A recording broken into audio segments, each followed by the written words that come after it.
tal? ¿Cómo están? Buenas noches, Dios les bendiga a todos. Día viernes, y como se llama este programa, gracias a Dios es viernes. Mi nombre es Israel Chapa. Esta es una transmisión totalmente en vivo de la comunidad cristiana Masada Adulam. Esta noche se encuentran con nosotros aquí en familia Axamaday y Dalia Castro.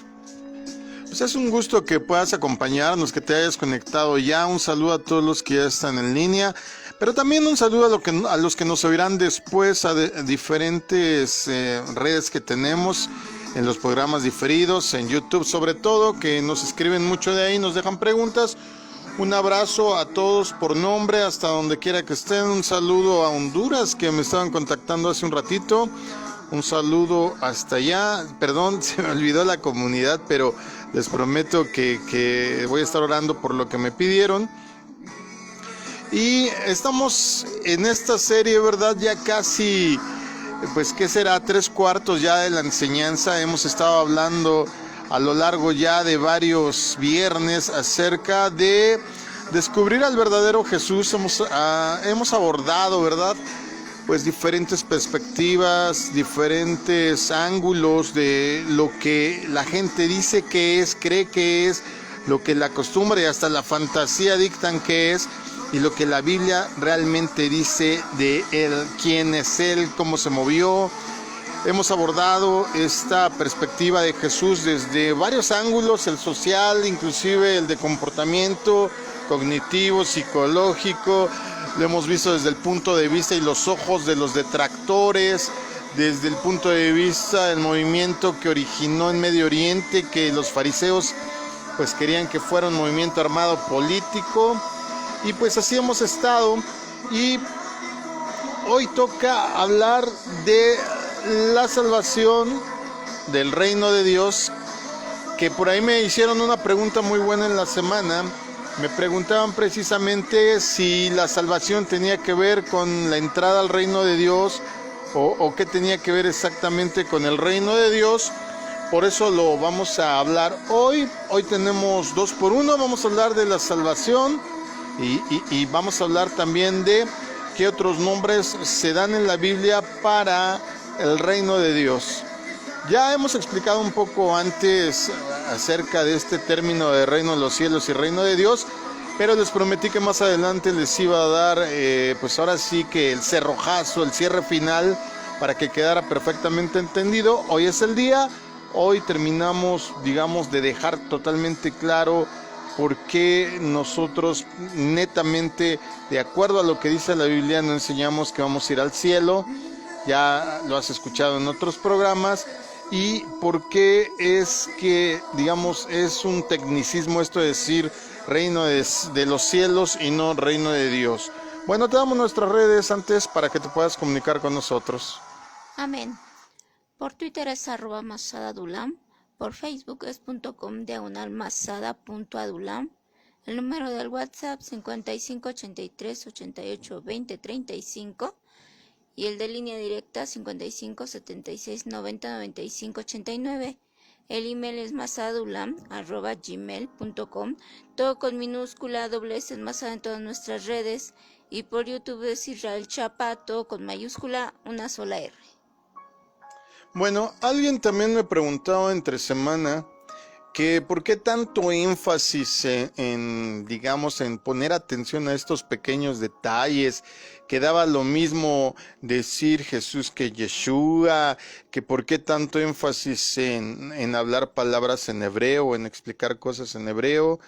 Y es como yo le explicaba a la persona que nos contactó: mira, puedes tener el concepto general, puedes decirle, por ejemplo, en los valores matemáticos, que pi es 3.1416, como te enseñan comúnmente en la primaria. Pero cuando tú llegas, por ejemplo, a preparatoria o a nivel de universidad, te das cuenta que no. Que cuando tú empiezas a utilizar una calculadora científica, por ejemplo, te das cuenta que pi es 3.141592 y así un montón de cifras.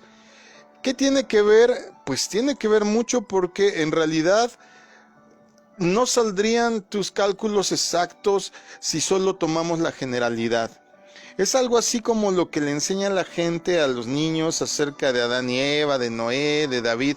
Pero si solo nos quedáramos con eso, no tendríamos todo el sustento, no tendríamos la exactitud de lo que se quiere decir, la profundidad de lo que está detrás de estas palabras en la intención, en el contexto histórico, general y espiritual. Y entonces cuando nosotros no ponemos la atención adecuada a las escrituras y las tomamos solo así como que un libro de texto, como que pues las palabras de una buena novela o de una buena obra de literatura, sí, si quieres hasta espiritual. Yo he leído, por ejemplo, el Corán, he leído el Brahmaputra, he leído varios libros que se consideran en sus diferentes religiones, pues sagrados, de los Vedas, etcétera. Y sí te puedo decir, con todo uso de razón, que ninguno tiene el peso, la conectividad con la espiritualidad y la esencia de la vida, y sobre todo no tienen el grado de conocimiento y profundidad que tiene la Biblia. ¿Qué pasa entonces cuando si yo, por ejemplo, como en otros países, y perdón, sobre todo en Centroamérica, en Estados Unidos mismo, y hasta aquí en nuestro propio país, donde el tener el concepto de ser cristiano nada más es asistir a la iglesia, no fumar, no tomar, ser de determinada manera o hacer determinadas cosas, y ya creen que eso engloba el concepto cristiano, pues podremos darnos una mirada alrededor y ver por qué la Iglesia de Cristo no está siendo un factor hasta el día de hoy en la reeducación de la humanidad, porque tomamos las cosas muy superficiales, muy ligeras, y esto no siempre es bueno. Quizá como comienzo, pues al ser algo básico es entendible que no se nos dé la profundidad de la palabra en muchos sentidos, pero yo soy de las personas que creo que siempre es mejor tener toda la información para tomar decisiones sabias y sobre todo decisiones que tú puedas decir, bueno, tenía todos los elementos y entiendo, puedo tomar una directriz acerca de esto que estoy aprendiendo. Esa es a grandes rasgos nuestra explicación por qué profundizamos tanto. Si la verdad del caso, yo sé que ahorita todos están enfocados, por ejemplo, en estas fechas próximas que vienen, que ya lo he repetido muchas veces. Yo por ningún lado encuentro que la Biblia diga que hay que celebrarlo, y a los que me digan que la Navidad es una cuestión cristiana, pues no, en realidad no, porque tiene una connotación de muchos otros tipos. Y si se trata de festejar el nacimiento de Jesús, por ejemplo, ya prometí que voy a dar una enseñanza especial de esto, porque me lo han preguntado mucho, de acuerdo a la Biblia, por qué decimos que no es el cumpleaños de Cristo, como muchos dicen por ahí. Inclusive por ahí me escribieron de una librería cristiana diciéndome que pues es que esta es la época en donde aprovechan para sacar el material y evangelizar, y debido a la tradición, y precisamente les hacía yo ver eso, que la tradición es algo así como llevar a alguien a través de mentiras a la verdad. Y yo soy de la idea de que si vamos a enseñar desde el principio, enseñemos bien. Y ya les enseñaré, tenemos fecha, ya te había dicho, ¿verdad? Que el día domingo 27, no, habíamos dicho que el domingo 20, ¿verdad? Cierto. Domingo 20, a las 8 de la noche voy a dar precisamente una enseñanza para mostrarte, conforme a la Biblia, no vamos a ocupar ninguna otra cosa, sino solo la Biblia, que Jesús no nació en invierno, no nació en diciembre, mucho menos en un 25, porque desgraciadamente al celebrar, por ejemplo, estas fechas y darle una relevancia a esta fecha, pues estamos olvidándonos de otras que son sumamente importantes, como las fiestas santas de Dios, que son 7 y que tienen un cumplimiento profético, y es algo así como un itinerario de todo lo que va a venir pasando. Pero pues ya hicimos demasiado preámbulo todo esto, vamos a entrarle de lleno al tema. Y por ahí me decían que tenía, que estaba hablando muy serio. No es eso, es que hay cosas que de repente hay que tomarlas un poquito con más seriedad, o inclusive, pues ya saben, igual que la pintura, igual que la música, nosotros tenemos toda la actitud, el conocimiento, el amor, el gozo, y sin importar las circunstancias, pero pues Desgraciadamente, como todo en la vida, a veces hay etapas, y ahorita estamos como que un poquito más serios por circunstancias externas a nosotros, pero que finalmente pues Dios nos llena de gozo, y para nosotros es un gozo poder servirte y enseñarte, porque finalmente eso nos mandaron. Sin ya estar haciendo pausas, hablemos pues de la salvación, hablemos pues del reino de Dios. A ver, aquí, si alguno no esté de acuerdo, escríbame, no sea malo. Pero la opinión general acerca de la misión de Jesús, si tú te pones a preguntarle no sé, haces un censo en las congregaciones, no solo en la tuya, a diferentes congregaciones con diferentes hermanos en la fe que conozcas, o inclusive aún con los católicos, aún con toda la gente que cree en Jesús, si tú les haces una encuesta y les preguntas a cada uno, ¿cuál es la misión a la que vino Jesús para cumplir aquí en la tierra? La vasta mayoría, el 99.8%, te va a decir que vino a morir para que nosotros pudiéramos obtener la salvación. Eso es correcto, pero ¿qué crees? No abarca todo el propósito de Dios. Raramente se define la salvación en la forma en que el propio Jesús la definió. Él habló del concepto de salvación y vida eterna en directa relación conforme a la entrada del reino de Dios. Es decir, Jesús hablaba en el sentido que la salvación estaba pegada, estaba junto, estaba vinculado con la vida eterna, y esto era un acceso para que tú pudieras disfrutar sin restricciones de estar en el reino de Dios. Por ejemplo, Jesús dijo en Mateo 18:3, si no os volvéis y os hacéis como niños, no entraréis en el reino de los cielos. Notemos, por ejemplo, para ir ya entendiendo a cabalidad lo que te quiero decir, que en Mateo 19, vamos a empezar en el 17 en el 16, para poder explicarlo bien, pero no te quiero leer tanto. Tú sabes, este pasaje es el pasaje del joven rico, y él hizo una serie de preguntas y el Señor Jesús le contestó, y aquí vamos a desprender la enseñanza básica de este día, que tiene que ver con este sentido de que la salvación, la vida eterna y la entrada al reino de Dios, esas tres cosas, ese triunvirato, dijeran los españoles, tengo un amigo español, que así cuando eran tres cosas decía el triunvirato, pues tienen que ver. Mateo 19, 16 al 24. Amén. Un joven se acercó a Jesús y le preguntó, Maestro, ¿qué es lo bueno que debo hacer para tener la vida eterna? Entonces Jesús le preguntó, ¿por qué me estás preguntando sobre lo que es bueno? Solamente Dios es bueno. Pero si tú quieres entrar a la vida eterna, debes obedecer los mandamientos. El joven preguntó, ¿cuáles mandamientos? Jesús le respondió, no matar, no cometer adulterio, no robar, no dar falso testimonio, respetar a tu padre y madre, y amar a tus semejantes como te amas a ti mismo. El joven le dijo, yo he cumplido todo eso, ¿qué me falta? Jesús le contestó, si tú quieres ser perfecto, ve y vende todo lo que tienes, dales ese dinero a los pobres y así tendrás un tesoro en el cielo, luego ven y sígueme. Pero cuando el joven escuchó esto, se marchó muy triste porque tenía muchos bienes. Jesús les dijo a sus seguidores, les digo la verdad, será difícil que un rico entre en el reino de Dios. Ciertamente es más fácil que un camello pase por el ojo de una aguja que un rico entre al reino de Dios. Ok. Pregunta, ¿qué bien haré para tener la vida eterna? Este joven, es la primera pregunta con que empezamos este relato. Jesús le contesta, si quieres entrar en la vida, guarda los mandamientos.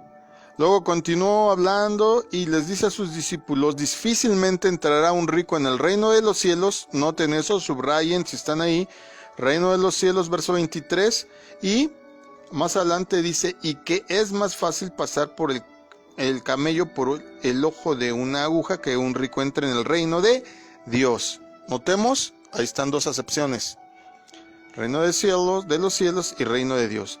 Al escuchar estos comentarios, sus discípulos se asombraron. En el siguiente versículo, en el 25, y le dicen: ¿quién pues puede ser salvo? Noten eso, la pregunta del joven rico número 1 no fue ¿qué puedo hacer para ser salvo? ¿Se dieron cuenta? La pregunta que el joven rico hace es ¿qué puedo hacer para tener vida eterna? Los discípulos dicen: bueno, ¿quién será salvo? Entonces, están equiparando este asunto de tener vida eterna con el asunto de ser salvo.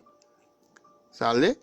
Jesús claramente enseñó a los discípulos, y ellos lo entendieron así, que la vida eterna, ser salvo y el entrar en el reino de Dios tienen el mismo significado. Si yo te digo, ¿qué haré para heredar la vida eterna? Si yo te pregunto, ¿qué puedo hacer para ser salvo? Y si te pregunto, ¿qué puedo hacer para entrar en el reino de Dios? Equivalen las tres preguntas exactamente a lo mismo. Más adelante, en este mismo pasaje, versos 27 al 29, cuando Pedro hace hincapié en que ellos habían dejado todo por seguir a Jesús y le pregunta ¿cuál sería su recompensa? ¿Qué les contesta Jesús? Jesús les dice: cuando el Hijo del Hombre se siente en el trono de su gloria, vosotros que me habéis seguido también os sentaréis sobre 12 tronos para juzgar a las 12 tribus de Israel. Y más adelante al final, y heredaréis, ¿qué? La vida eterna. El joven rico preguntó eso: ¿qué puedo hacer para tener vida eterna? Los discípulos entienden claramente que la vida eterna y el ser salvo es lo mismo, y que mismo Jesús les contesta y les dice que ellos van a disfrutar del reino por cuanto están sacrificando, además le ayudarán a juzgar y heredarán la vida eterna. Con respecto a la enseñanza de Jesús acerca de entrar al reino de Dios, el apóstol Pablo le explicó lo siguiente en primera carta a los Corintios 15, versos 50 al 52. Les declaro, hermanos, que el cuerpo mortal no puede heredar el reino de Dios, ni lo corruptible puede heredar lo incorruptible. Fíjense bien en el ministerio que les voy a revelar. En el misterio que les voy a revelar. No todos moriremos, pero todos seremos transformados. En un instante, en un abrir y cerrar de ojos, en el toque final de la trompeta, pues sonará la trompeta, y los muertos resucitarán con un cuerpo incorruptible, y nosotros seremos transformados. La final trompeta o la trompeta final se tocará cuando Jesucristo venga a gobernar en su reino, no antes. Para aquellos que dicen y aducen, no, es que ya el reino de Dios está dentro de mí, o yo estoy en el reino de Dios. No, yo no sé cómo si todavía no se inaugura. Literalmente todavía no está abierto para nosotros. En Apocalipsis 11, verso 15, podemos ver que Jesús mismo habla de esta profecía. Tocó el séptimo ángel su trompeta, y en el cielo resonaron fuertes voces que decían: el reino del mundo ha pasado a ser de nuestro Señor y de su Cristo, y Él reinará por los siglos de los siglos. Bueno, ¿qué tan importante es creer que el evangelio del reino de Dios existe, que es como se dice, y que va a tener exactamente el fruto que uno está leyendo y creyendo? Jesús dijo que tenemos que creer en el evangelio del reino de Dios si queremos ser salvos, de acuerdo como nos lo registra Marcos 1:15. Se ha cumplido el tiempo, decía, el reino de Dios está cerca, arrepiéntanse y crean en las buenas nuevas. La salvación que Jesús predicó debe de ser entendida dentro del contexto de entrar en el reino de Dios. Es decir, si tú no entras en el reino de Dios, número uno, tu alma no es salva, tu vida todavía no está considerada guardada, protegida, porque el único lugar donde puede ser protegida es en el reino de Dios, y por lo tanto pues no tienes vida eterna. Esto nos dice claramente que la salvación o la vida eterna, y esto incluye que tienes que tener una responsabilidad de liderazgo y de servicio en el reino de Dios. Te lo digo de otra manera. Si tú has creído, has confesado al Señor Jesús como tu Señor y Salvador, si bien has adquirido salvación, pero recuerda que dice que el que persevera hasta el fin, ya la tienes, ya es tuya, pero tienes que perseverar hasta el fin. Actualmente no tienes vida eterna, por más que te lo digan. La Biblia es clara y la Biblia dice que este beneficio se va a otorgar solo hasta que el reino de Dios sea inaugurado para nosotros. En cuanto esto ocurra, tienes que recordar que tienes una responsabilidad de liderazgo, de servicio en este reino, el cual va a reemplazar a todos los gobiernos humanos y regirá literalmente como una organización, como una institución tangible, espiritual, pero también material, humana, al mundo entero. Apocalipsis 24 lo dice así. Entonces vi tronos donde se sentaron los que recibieron autoridad para juzgar. Vi también las almas de los que habían sido decapitados por causa del testimonio de Jesús y por la palabra de Dios. No habían adorado a la bestia ni a su imagen, ni se habían dejado poner su marca en la frente ni en la mano. Volvieron a vivir y reinaron con Cristo 1000 años. El 6. Dichosos y santos los que tienen parte en la primera resurrección. La segunda muerte no tiene poder sobre ellos, sino que serán sacerdotes de Dios y de Cristo y reinarán con él 1000 años. Toda enseñanza y todo objetivo de Jesús tiene que ver con el futuro establecimiento del reino de Dios. Ese fue el fundamento de su prédica. Jesús no vino a predicar sanidad, era una consecuencia. Así como te digo, tú tienes un propósito en esta tierra. Qué bueno que tengas familia, qué bueno que tengas un trabajo, que tengas una profesión, pero hay algo más que eso que hay que hacer. Si tú solo tienes eso, pues solamente tienes lo básico. Falta ver cuál es el propósito de Dios para tu vida. Toda enseñanza, todo objetivo acerca de Jesús tiene que ver con el establecimiento de este reino. Jesús empezó su ministerio con la simple exhortación que está en Mateo 4:17. Desde entonces comenzó Jesús a predicar: arrepiéntanse, porque el reino de los cielos está cerca. Jesús estaba ofreciéndole a sus seguidores un lugar en ese reino. Pedro, Andrés, Jacobo, Juan y el resto de los primeros discípulos de Jesús decidieron dejar todo atrás ante esta oportunidad. Imagínate, es una oportunidad fantástica de entrar en el reino de Dios. Sabían que el reino de Dios era un reino literal, solo que no sabían cuándo sería establecido, pero comprendieron que para entrar en él tenían que tomar la decisión más importante de toda su vida. Todavía se predica el mismo mensaje, todavía estamos hasta el día de hoy diciendo: arrepiéntete, cambia de manera de vivir, de manera de pensar, porque el reino de los cielos cada vez está más cerca, lo vemos. Inclusive, pues todas las cosas que están ocurriendo son señales. No hemos empezado, como por ahí alguien me dijo, ya que los tiempos de la marca de la bestia, la tribulación y gran tribulación, no hemos empezado, pero ya se están juntando las señales. Ahora, para conocer al verdadero Jesús, para que de verdad tú sepas quién es Jesús, tienes que entender claramente qué es el reino de Dios. ¿Por qué? Porque Él te hizo la oferta de estar con Él en ese lugar. Si tú quieres estar con Jesús, si tú quieres ingresar al reino de Dios, tienes que creer, por tanto, en el mensaje que Él predicó. No se vale nada más creer en lo que te conviene. No se trata nada más de decir las sanidades, los prodigios, la provisión. Hoy con tanto, perdón, pero lo voy a decir así, evangelio mercantilista de la prosperidad.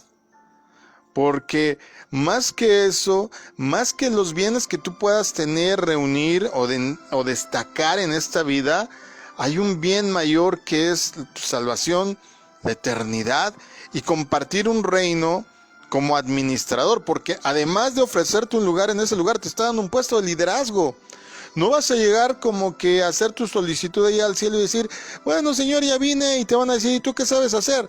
Porque se supone que tú conoces el mensaje, se supone que tú conoces el reino, se supone que al escudriñar y saber la palabra, sabes que vas a ejercer la ayuda de reeducar a todos aquellos que no han tenido esa oportunidad, que murieron antes de que se les evangelizara, o que inclusive se les evangelizó mal, o vieron un mal ejemplo y debido a ello prefirieron no creer el mensaje de salvación. A ellos se les va a dar la oportunidad de esta reeducación, y si tú lo permites, ahí se te va a delegar la autoridad.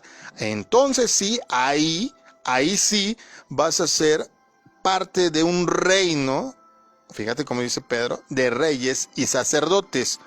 Ahorita no podemos decir que somos reyes y sacerdotes porque, número uno, no hemos ingresado al reino. A veces son pequeños detalles, pero si no entendemos a cabalidad esto, muchos se van a decepcionar, como dice ahí en Mateo 25, ¿verdad? El asunto de la parábola de las vírgenes insensatas y las prudentes, que yo digo, para mí las dos fueron insensatas, unas en mayor grado y unas en menor, porque pues no estaban pendientes, todas se durmieron.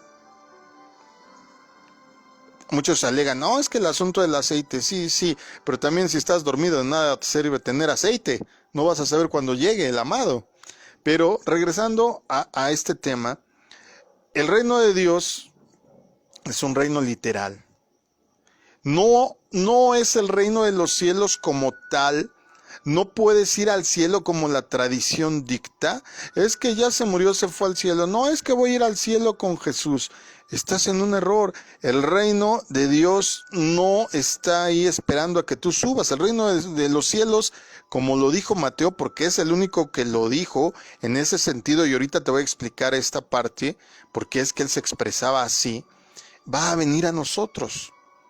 Primera carta a los tesalonicenses, léela con cuidado, por favor, pero de verdad casi poniendo atención en cada palabra.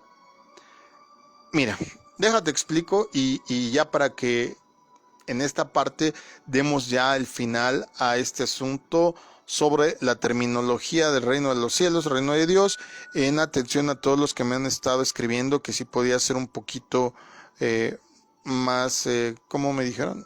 O sea, una palabra... Sí, más extenso, pero más puntual me dijeron esa palabra. Bueno, aunque, querido hermano, la expresión reino de Dios es la que aparece más frecuentemente en la Biblia, también se designa a este reino con otros nombres. 3 de los evangelistas, es decir, Marcos, Lucas y Juan, emplearon el nombre de reino de Dios. Mateo, y como la mayoría de la gente solo lee Mateo, perdón, pero es la verdad, los 3 libros de la Biblia que más lee la gente es Génesis y ni lo acaba porque está bien largote, Apocalipsis que ni le entienden porque no han leído los 65 libros anteriores con las cartas, y pues Mateo porque pues es el primero que empieza en el Nuevo Testamento, es el único que utiliza la expresión reino de los cielos. Lo dice 32 veces relacionándolo con la vida de Jesucristo. Sin embargo, él empleó indistintamente también reino de Dios y reino de los cielos. Déjate explico por qué. De entrada, si yo te digo nacionalidad, aquí le estoy haciendo una pregunta a mi esposa, nacionalidad de Timoteo. Griego. Lo dudo, pero tuve razón, griego. Y si yo te digo nacionalidad de Pedro. Judío. Pero era judío del vulgo. O sea, acuérdense cuando los fariseos se expresaban acerca de Pedro, decían, si este es del vulgo, ¿cómo nos quiere enseñar? ¿Cómo nos quiere hablar? Del vulgo, búscalo en el diccionario, pero si no te ahorra el tiempo, es como decir del montón, ahí la raspa, ahí del barrio, de los incultos, de los que con trabajos aprendieron a escribir y a leer, y para muestra un botón, Pedro no sabía ni escribir. La primera carta la tiene que dictar, la segunda carta ya de su puño y letra la escribe el hombre, pero la primera la tiene que dictar porque no sabía ni escribir el hombre. Entonces, Pedro era como del montón, digamos, ahí de la prole, del pueblo, pues. Pero si vamos a hablar de Mateo, número 1, ¿cuál era su profesión? Recaudador de impuestos. Por tanto, sabía matemáticas. Por tanto, era docto porque él tenía que dar un informe a los romanos. Recuerden que trabajaba para los romanos como recaudador de impuestos. Por tanto, el hombre no era cualquier persona y de acuerdo al estirpe, porque te encontrarás que tiene el nombre de Leví, y el nombre de Leví era un nombre muy respetado por el sentido del servicio que tenía el propio nombre. Inclusive había todo un ministerio llamado levitas en honor a este nombre. Era un nombre que tenía que ver con el servicio a Dios y en el sentido sacerdotal, aunque en este caso pues Mateo no lo ejercía. Mateo 19 versos 23 y 24, que ya los leímos hace un ratito, te dice que notarás una cosa, dice así. Les aseguro, comentó Jesús a sus discípulos, que es difícil para un rico entrar en el reino de los cielos. De hecho, le resulta más fácil a un camello pasar por el ojo de una aguja que a un rico entrar en el reino de Dios. Ok, aparecen ambos nombres en forma consecutiva, lo que indica que claramente para Mateo eran sinónimos. A veces Mateo va a emplear simplemente tan solo la palabra el reino. Lee con atención todo el Evangelio de Mateo y vas a ver que a veces dice reino de los cielos, a veces dice reino de Dios y otras veces solamente dice reino, enseñándonos que para él son sinónimos todos. Pero ¿por qué él es el único que utiliza este término de reino de los cielos? Bueno, estaba dirigiéndose ¿a quién principalmente? A ver, vamos a entender una cosa. Acabamos de decir que, por ejemplo, Timoteo era griego. ¿Qué oficio, más bien de qué procedencia era Marcos? ¿No era judío también? ¿Marcos era judío? Sí. Marcos no era judío. ¿También era griego? ¿Segura? Ya te hice dudar.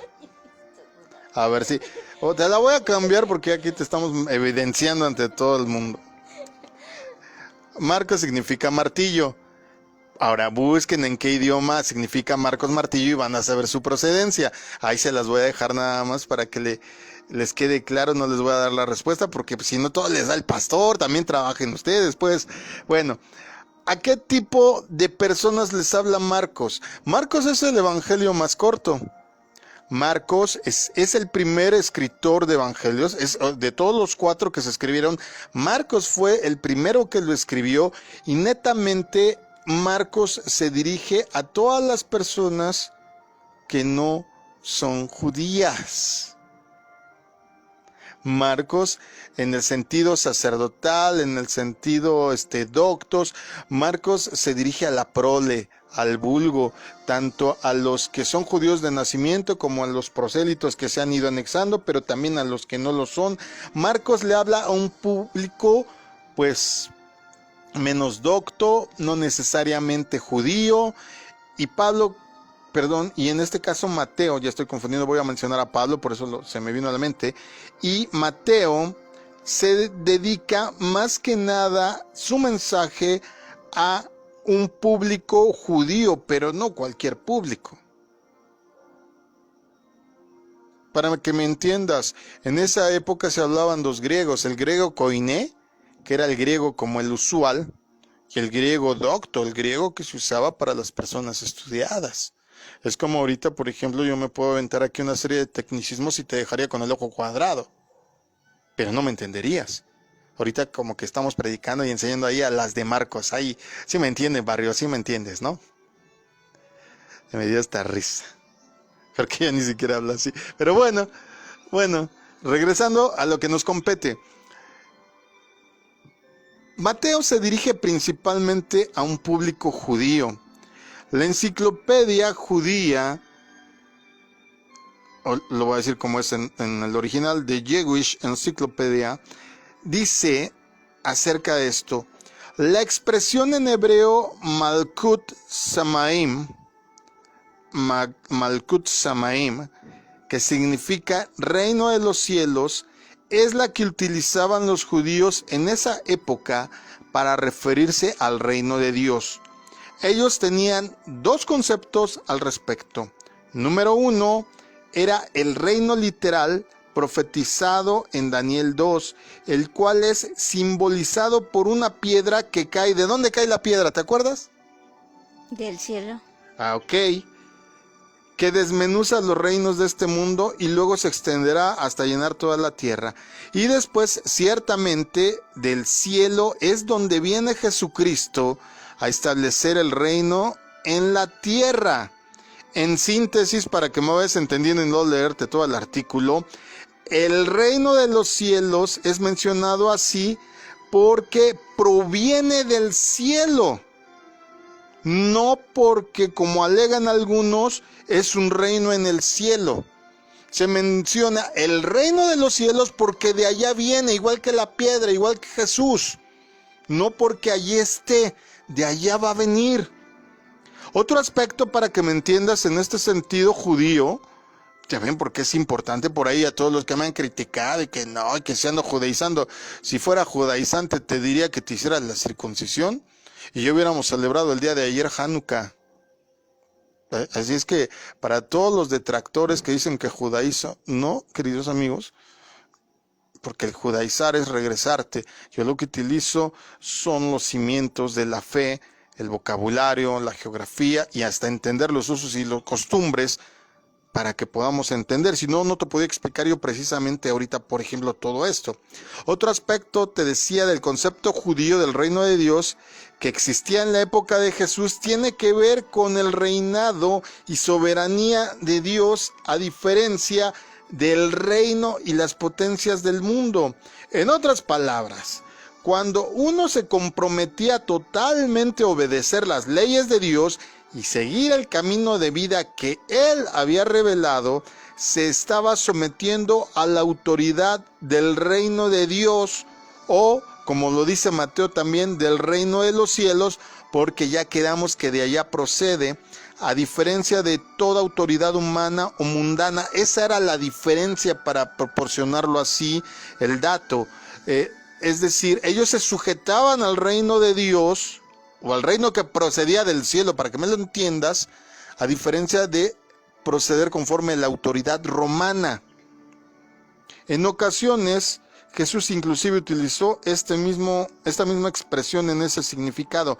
Un tercer factor, tal como se menciona en algunos comentarios bíblicos, es que debido a la renuencia de los judíos a usar o pronunciar el nombre de Dios, Mateo tiene que hacer una sustitución. Te explico. En la traducción Reina Valera 60, por ejemplo, tú vas a encontrar que cuando aduce o menciona el nombre de Dios, según esta traducción está escrito Jehová.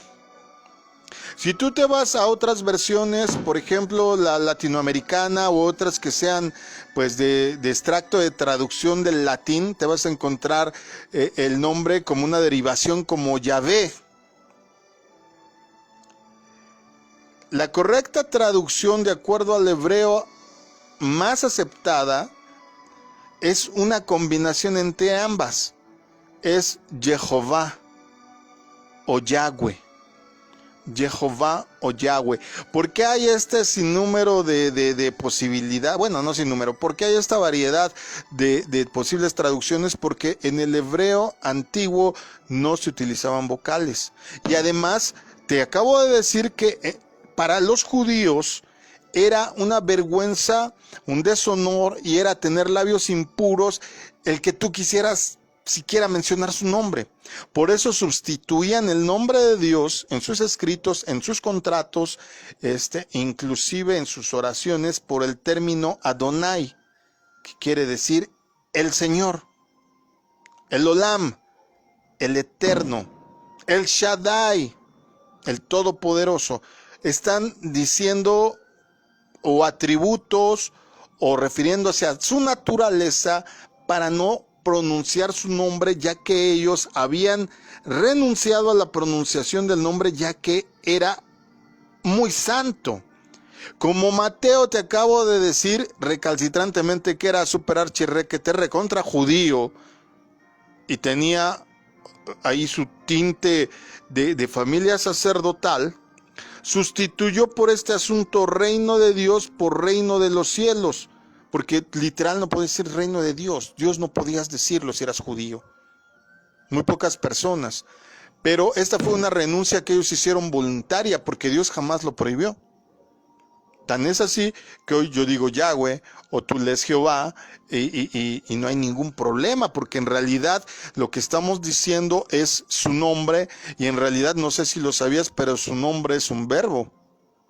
Si lo podemos traducir del hebreo al español, lo más correcto sería decir el Eterno, o como dicen las versiones un poco, digamos, más apegadas al castellano español, dirían el que era, el que es y el que será.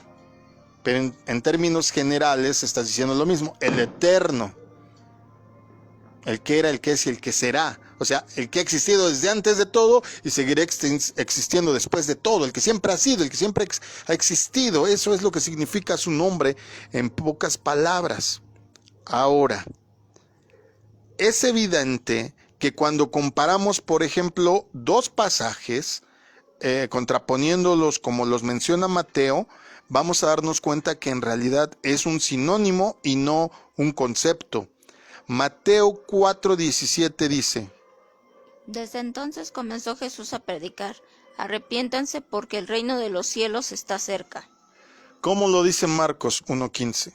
Se ha cumplido el tiempo, decía, el reino de Dios está cerca, arrepiéntanse y crean las buenas nuevas. ¿Te diste cuenta? Mismo concepto, misma idea, solo hubo un cambio de manera de decirlo. Mateo está como que respetando hasta cierto punto la tradición judaica para no ofenderlos y de esta manera poder allegarse a ellos. Marcos no. Marcos le habla a todo el público. Vamos a comparar otro. Mismo caso, mismo evento, y ahí vemos que está narrado de la misma forma o en el mismo sentido general, solo cambia este concepto. Mateo 5:3, vamos a compararlo con Lucas 6:20. Primero, Mateo 5:3. Dichosos los pobres en espíritu, porque el reino de los cielos les pertenece. Ok, nuevamente Mateo utiliza este concepto de reino de los cielos, y Lucas 6:20, misma narración, dice así. Él entonces dirigió la mirada a sus discípulos y dijo: dichosos ustedes los pobres, porque el reino de Dios les pertenece. Reino de Dios. En estos casos, al citar las palabras de Jesús, Mateo utiliza la frase reino de los cielos, en tanto que Marcos y Lucas dicen reino de Dios. Debe notarse, sin embargo, que en ocasiones los judíos utilizaban la expresión reino de Dios o reino del Señor también, y no solamente reino de los cielos. Jesús mismo utilizaba estas expresiones de manera intercambiable. Vamos a un ejemplo más.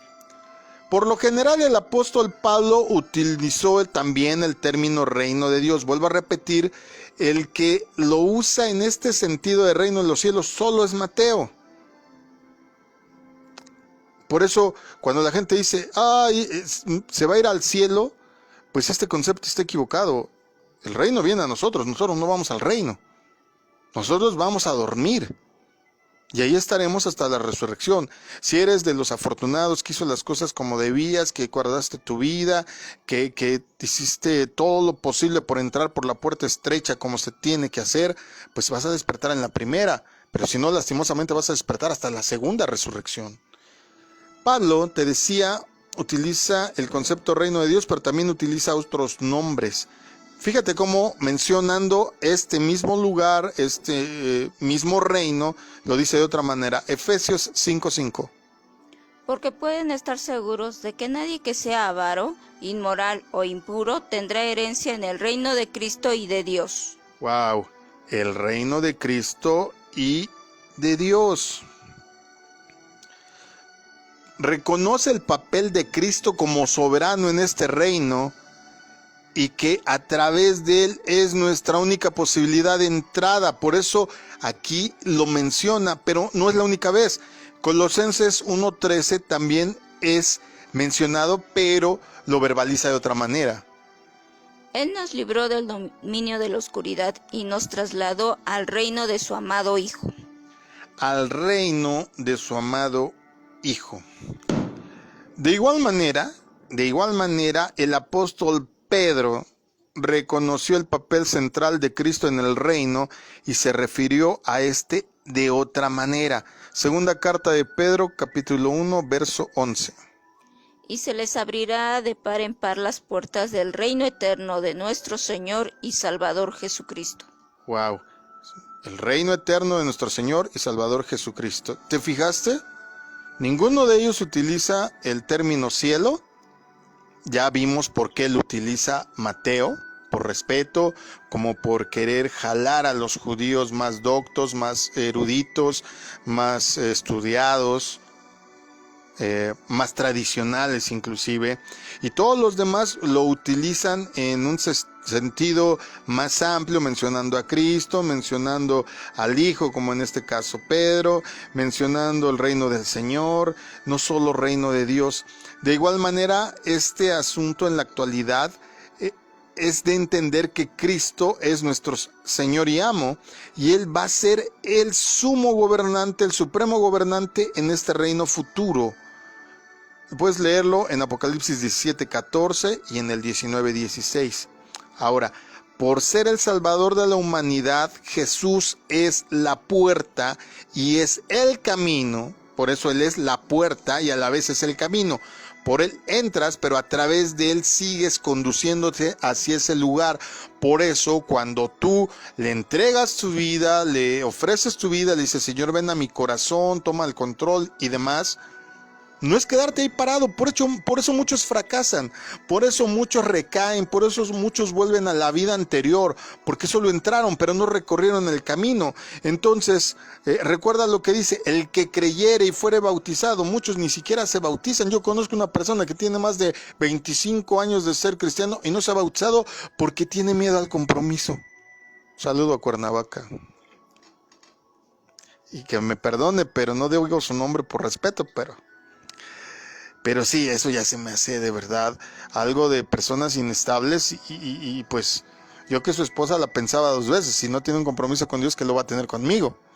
Pero bueno, dejando la piedra a un lado, Jesús es la puerta y es el camino por el cual tenemos acceso a Dios el Padre y a la salvación en el reino de Dios. Entonces entendamos, Jesús viene, nos ofrece la salvación, pero al mismo tiempo nos está ofreciendo el camino para que además con esa salvación obtengamos la vida eterna, porque pues bueno, sería que ya eres salvo, ya te mueres y ya, bueno, se acabó el asunto. No, hay que caminarle, hay que vivir la eternidad, porque en la eternidad no vas a estar nada más sentadito como muchos creen, y ya lo hemos explicado en otras lecciones, no vas a estar tocando tu arpita, no te van a salir alitas y vas a estar en la contemplación de la eternidad como muchos creen. Entiendan el concepto, por eso hay que leer la Biblia, hay que ir a los lenguajes originales, hay que entender el concepto de lo que se dice, los usos y costumbres. Ahorita vimos, por ejemplo, 3 formas distintas en que los judíos se referían, o más bien no pronunciaban, y por qué no pronunciaban el nombre de Dios. Sí, y por ahí alguien me preguntó también que por qué no se dejó por escrito.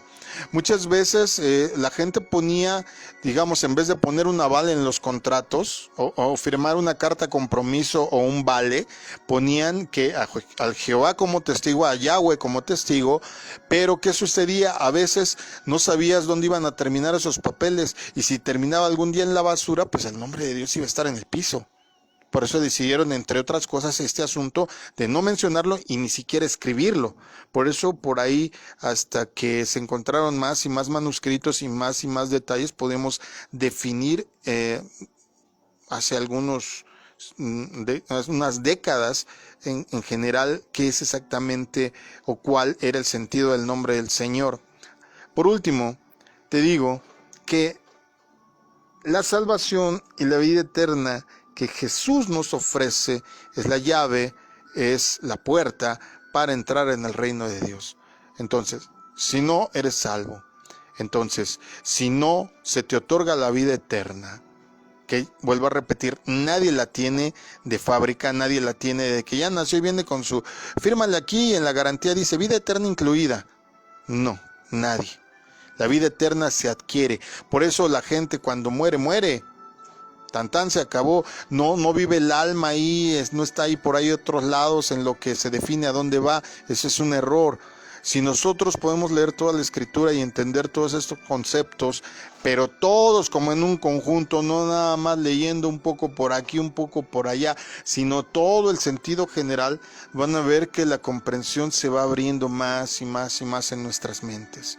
Juan 10, 9 y 14, 6 nos hablan precisamente de este asunto de que es un camino y una puerta y solamente a través de él, ahora sí, entendemos que tenemos acceso al reino de Dios, al reino de su amado Hijo, al reino de, como dice Efesios, al reino de Cristo y de Dios, al reino del Señor, al reino de Dios, o tomemos también lo que dice Mateo, al reino de los cielos, pero no porque exista en los cielos, sino porque de allá viene. Yo espero que ya esto sirva como para que le demos ya, pues por visto este asunto de los dos términos, término de reino de los cielos y reino de Dios, son sinónimos y Mateo se está refiriendo a lo mismo y esto no quiere decir que haya un reino ahí en el cielo. A ese no tenemos acceso ni tú ni yo.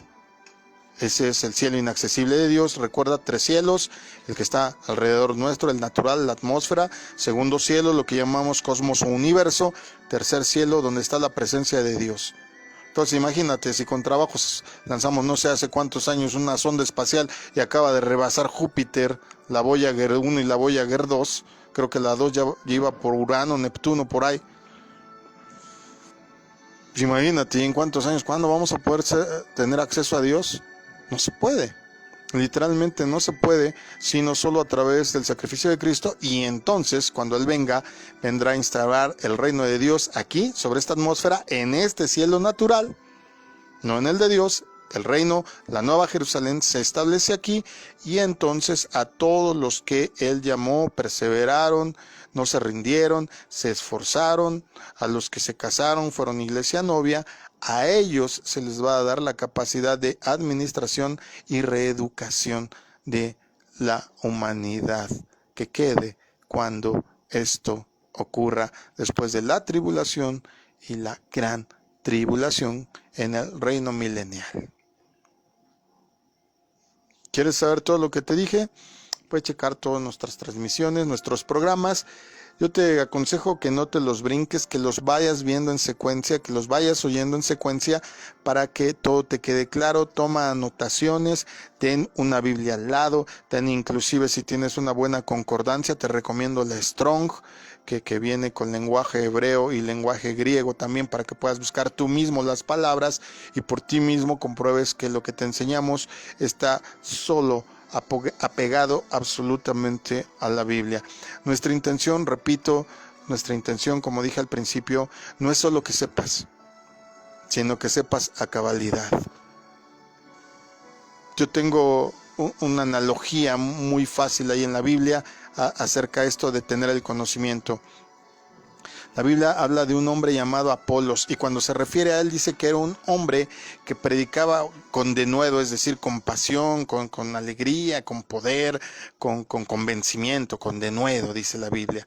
No obstante que él ya tenía esto, digamos, enseñanza básica, tuvieron que venir después Priscila y Aquila para poderle enseñar mejor. Ellos mismos le dicen, es necesario que conozcas más exactamente todo esto registrado en el libro de los Hechos, y ella tenía como que una enseñanza todavía más amplia, más exacta.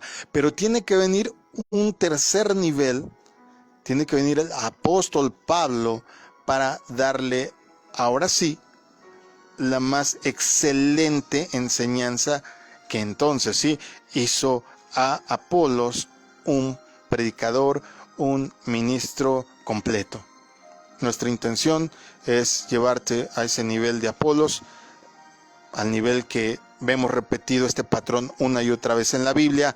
Hay gente de atrios, hay gente del lugar santo, pero nosotros queremos, si Dios lo permite y tú lo requieres así, enseñarte a nivel lugar santísimo. Que no seas también, nuevamente el patrón, gente que está en el primer piso del arca, animalito, que seas, que bueno, que ya estás en el segundo nivel de alimentos, pero a nosotros nos interesa que estés en el tercer nivel, que es la familia de Dios.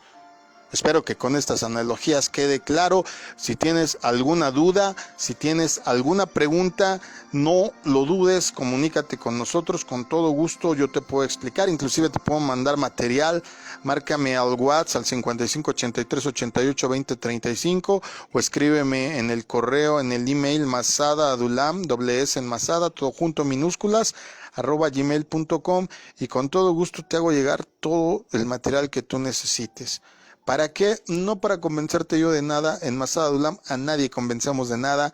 Nuestra labor es la que hacía nuestro maestro. Vamos, predicamos en las plazas públicas, predicamos abiertamente delante de todos. El que quiere lo toma, el que no, no. Pero pues ahí está, a tu disposición. Estamos para servirte. Mi nombre es Israel Chapa. Mañana te recuerdo que tenemos sábado de jóvenes, sábado de chavos. Y ahí no sabes.